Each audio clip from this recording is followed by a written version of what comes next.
Shalom, kita bertemu kembali dalam Ephrata Devotion pada hari ini dalam seri ke-6 tentang buah roh, yaitu kebaikan.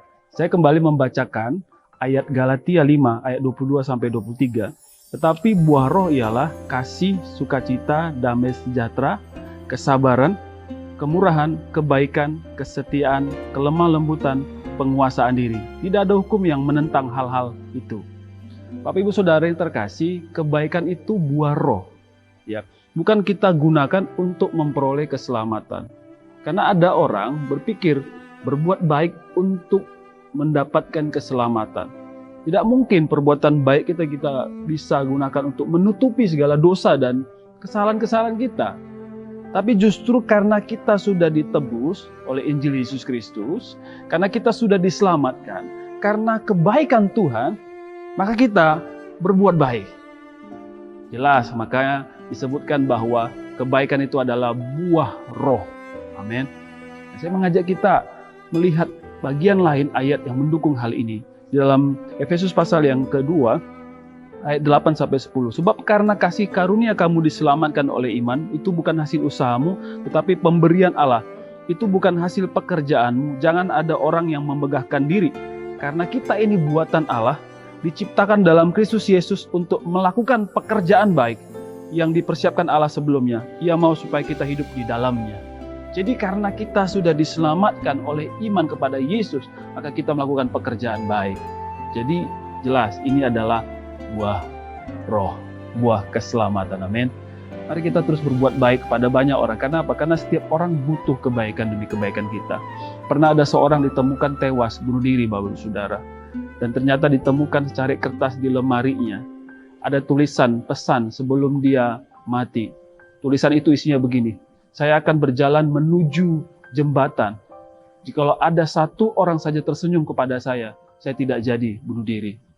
Dan ternyata ketika dia berjalan ke jembatan, tidak ada seorang pun yang tersenyum kepada dia. Dan dia melompat dari jembatan tersebut sehingga tewas. Orang butuh kebaikan kita, walaupun kecil, Bapak Saudara. Pernah seorang yang punya perahu, dia meminta tukang untuk mengecat perahunya, kayak gitu. Jadi tukang cat ini mengecatnya dengan baik, dengan teliti. Ternyata tukang ini menemukan ada kebocoran di dalam perahu tersebut, dan dia tambal dulu perahu yang bocor itu, kemudian dia cat dengan rapi, gitu ya. Dan dia sudah selesai melakukan pekerjaan itu dan dia dapat upah dari apa yang dikerjakan. Tapi beberapa hari kemudian, yang punya perahu panggil dia, ajak untuk bertemu kembali. Dia pikir, ada apa dengan saya? Apakah pekerjaan saya ada yang kurang begitu? Ternyata setelah ketemu, yang punya perahu tersebut memberikan cek kepada dia dalam jumlah uang yang cukup besar. Dan dia terkejut, kenapa Bapak kasih ke saya cek tersebut? Bapak ini cerita, karena Bapak sudah menambal perahu saya yang bocor. Terus dia bilang, itu kan hal kecil Pak. Kenapa Bapak harus kasih ke saya untuk hal kecil seperti itu? Bapak ini cerita, dia bilang setelah Bapak ngecat itu perahu, ternyata anak-anak saya memakai perahu itu pergi memancing tanpa sepengetahuan saya. Dan ternyata saya temukan mereka kembali dalam keadaan selamat. Saya baru teringat perahu itu bocor dan saya lihat ternyata Bapak sudah menambalnya. Saya sungguh bersyukur Pak, Bapak sudah melakukan hal yang besar bagi saya. Ini pun tidak ada bandingnya dengan apa yang sudah Bapak lakukan. Itu hal yang kecil tapi sangat memberkati, bukan? Jadi kebaikan demi kebaikan sangat dibutuhkan oleh banyak orang. Mari Bapak Ibu Saudara yang terkasih, sebagai orang-orang Kristen yang sudah ditebus, sudah diselamatkan, sudah menerima kebaikan Tuhan. Galatia 6 ayat 9 mengatakan, janganlah kita jemu-jemu berbuat baik, karena apabila sudah datang waktunya, kita akan menuai jika kita tidak menjadi lemah. Mari kita berbuat baik, tapi ingat, bukan supaya orang berbuat baik lagi kepada kita, supaya orang balas ke kita, tidak. Kita berbuat baik karena kita memang orang baik. Karena kita ini buatan Allah untuk pekerjaan baik. Amin.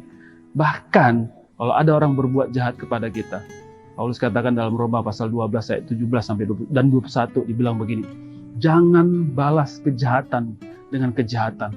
Lakukanlah apa yang baik bagi semua orang. Kalahkanlah kejahatan dengan kebaikan. Tetaplah berbuat baik, sekalipun banyak orang tidak baik kepada kita. Karena kebaikan adalah buah roh dari orang-orang Kristen. Tuhan memberkati seluruh kita jemaat Ephrata. Tetaplah berbuat baik. Shalom. Tuhan Yesus memberkati kita semua.